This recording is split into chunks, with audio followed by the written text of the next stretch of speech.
All right, welcome to Reading with Miss Nickerson. Today we're going to read another story from Walt Disney's classic storybook called Peter Pan.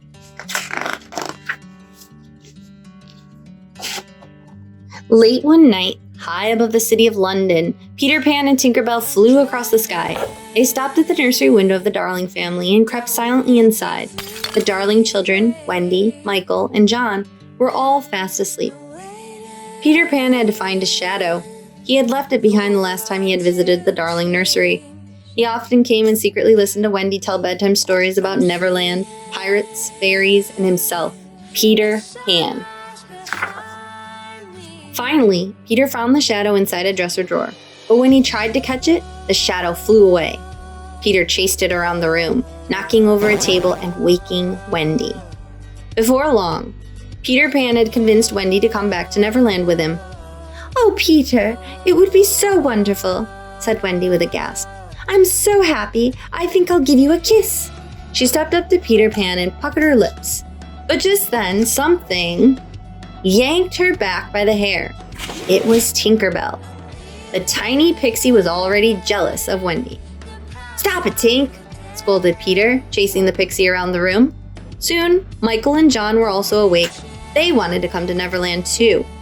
So Peter Pan sprinkled some of Tinker Bell's pixie dust over the children and told them to think happy thoughts. "You can fly," said Peter.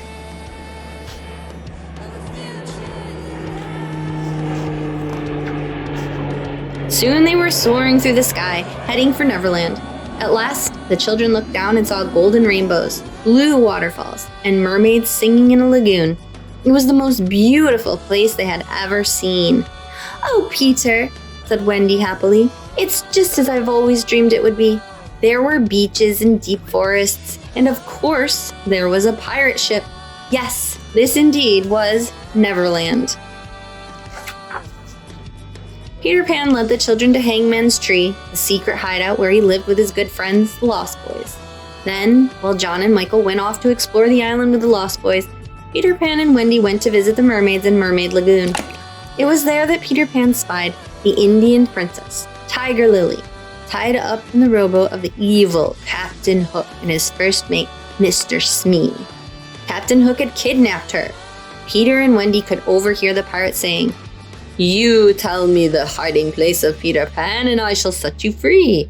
But loyal and proud Tiger Lily would not say a word. Peter Pan and Wendy trailed Captain Hook to Skull Rock, where Peter challenged Captain Hook to a thrilling duel. Peter was too quick for the pirate, who ended up in the water and was chased away by the crocodile. Peter rescued Tiger Lily and brought her safely home. The Indian chief was so grateful, he made Peter Pan a chief too. As for Captain Hook, he was furious. He hatched a plan to get back at Peter Pan. First, he had his first mate capture Tinker Bell. Captain Hook tricked her into revealing the location of Peter's secret hideout. Then, he locked her up inside a lantern. As Captain Hook's band of pirates approached Hangman's Tree, the Darlings and the Lost Boys were coming outside. One by one, they were captured. But Captain Hook still did not have Peter Pan, so he and Smee left behind a bomb wrapped as a gift from Wendy. Soon, Peter would open it and kaboom! "Peter Pan will save us," Wendy said to Captain Hook when they had all been taken back to the pirate ship. Captain Hook roared with laughter. Then he gave the children the choice of turning into pirates or walking the plank. Wendy refused to join the pirate crew. "As you wish," said Captain Hook. Then he pointed to the plank. "Ladies first, my dear." Meanwhile, no one noticed that Tinker Bell had escaped from the lantern and flown off to warn Peter Pan. She felt terrible that she had caused so much trouble by revealing the location of the hideout. Now, she raced back to Hangman's Tree and arrived just in time to save Peter from the gift-wrapped bomb. Once Tinker Bell had told Peter what had happened, he raced to rescue his friends.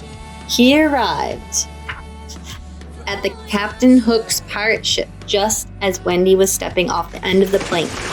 Peter scooped Wendy up in midair and flew her to safety. "This time you'd gone too far," Peter shouted to Captain Hook. He swooped down from the rigging, all set for a duel. In the midst of their struggle, Captain Hook challenged Peter Pan to fight him without flying. Peter agreed, but would he be able to defeat the pirate? Tinkerbell slashed the ropes that bound the boys. They beat the pirates, who jumped overboard. Then Peter got Hook's sword away from him, and Hook fell into the water. When the children last saw him, the evil pirate was swimming away with the crocodile close behind. Peter Pan took command of the pirate ship. "Hoist anchor!" he cried. Tinkerbell sprinkled pixie dust on the deck, and the pirate ship was suddenly sailing through the skies of Neverland, heading back to London.